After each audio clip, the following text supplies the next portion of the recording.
নমস্কার। আমাদের আজকের পাঠ বসুমতী মা অর্থাৎ ভবতারিণী দেবীর স্মৃতিচারণা থেকে। ভবতারিণী দেবী ভারী কালো ছিলেন, আর স্বামীজি তাকে শাঁকচুন্নি বলে খেপাতেন। তার লেখায় পাই, আমাকে স্বামীজি শাঁকচুন্নি বলে খেপাতেন। খুব কালো ছিলাম দেখতে, কুচকুচে কালো, ভাতের হাঁড়ির কালিকেও হার মানাতো। কিন্তু তিনি যখন কালো বলে খেপাতেন তখন ভীষণ রেগে যেতাম। তিনি এসেছেন শুনলে লুকিয়ে পড়তাম, কিন্তু ঠিক খুঁজে বের করতেন আর নিজেই হাসতেন, আবার ভালোবাসতেন খুব। আমাকে কাছে ডেকে হাত ভর্তি করে জামরুল, পেয়ারা, কালো জাম দিতেন। কি তার ভালোবাসা! এখন যখন ভাবি চোখ জলে ভরে যায়। এক গ্লাস জল আমার হাতে তার চাই। আবার খেপানোর জন্য বলতেন, তোর এই কালো হাতে জল খেতে আমার ঘেন্না করে। সেজন্য জল চাইলে আমি দিতাম না। কিন্তু সে কথা শোনে কে? বলতেন, দেখ শাঁকচুন্নি, সাধুকে সেবা কর, সাধুকে জল খাওয়ালে গায়ের রং ফর্সা হয়, খাইয়ে দেখবি আমার মতো ফর্সা হয়ে যাবি। ফর্সা যদি নাও হোস, তবে ফুটফুটে শিবের মতো বর নিশ্চয়ই পাবি। নে এখন জল খাওয়া, পারিস তো এক ছিলিম তামাক খাওয়া। শেষ পর্যন্ত জল এনে দিতাম। বিয়ের পর যখন আমার স্বামী বলছেন, নরেন এসেছে, সুপারি কেটে দাও, আমি বলেছিলাম আমি পারবো না, ও আমায় কালো মেয়ে বলেছে। ছোট্ট মেয়ে, দুষ্টু মন, ওই যে কালো মেয়ে বলেছে, সে কথাটা ঠিক মনে ছিল। বিদেশ থেকে ফিরে এলেন স্বামীজি, বিশ্ববিখ্যাত বিবেকানন্দ, কিন্তু তখনও সেই নরেনই ছিলেন। হঠাৎই একদিন আমাদের কাশীর বাড়িতে এসে হাজির। সবাই তো একেবারে সূর্যের মতো দেখতে, যেন আগুন জ্বলছে।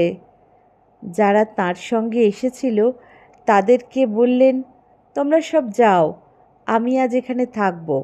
সবাই চলে গেল। বললেন, কই রে শাঁকচুন্নি? খুব জোরে জোরে কথা বলতেন। আমাকে অভ্যর্থনা করলিনি? আমি তো কেঁদে ফেলেছি, পুরনো কথা মনে পড়ে গেল। আমাকে কাঁদতে দেখে আমার দুখানা হাত জড়িয়ে ধরে বললেন, আমি আজ এলাম আর তুই এখন কাঁদবি? তবে আমি যাই। এখানে এলাম দুটো প্রাণ খুলে কথা বলবো, আগের মতো করে হাসবো, তুই রেঁধে তোর ওই কালো হাত দিয়ে সাধু সেবা করবি। নে সব ধরাচূড়া খুলে শুলুম তোর মেঝেতে।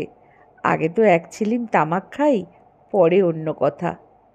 এই বলে টান টান হয়ে শুয়ে পড়লেন। তখন কোথায় গেল আমার কান্না? খাবার ব্যবস্থা করতে ছুটোছুটি শুরু করলাম। আমি যেখানে রান্না বসিয়েছি এসে বসলেন সেই মাটিতেই। বললাম, আসন দিই। বললেন, না, রাখতো আদিক্ষেতা। হ্যাঁ রে শাঁকচুন্নি, শেষ পর্যন্ত তোর হাতের চচ্চড়ি খেতে এলাম রে। এত থাকতে তোর চচ্চড়ি বড়ি দিয়ে মনে পড়ে গেল, ওইটি রাঁধবি বুঝলি। কে বলবে এ আমেরিকা কাঁপিয়ে দিয়ে এসেছে।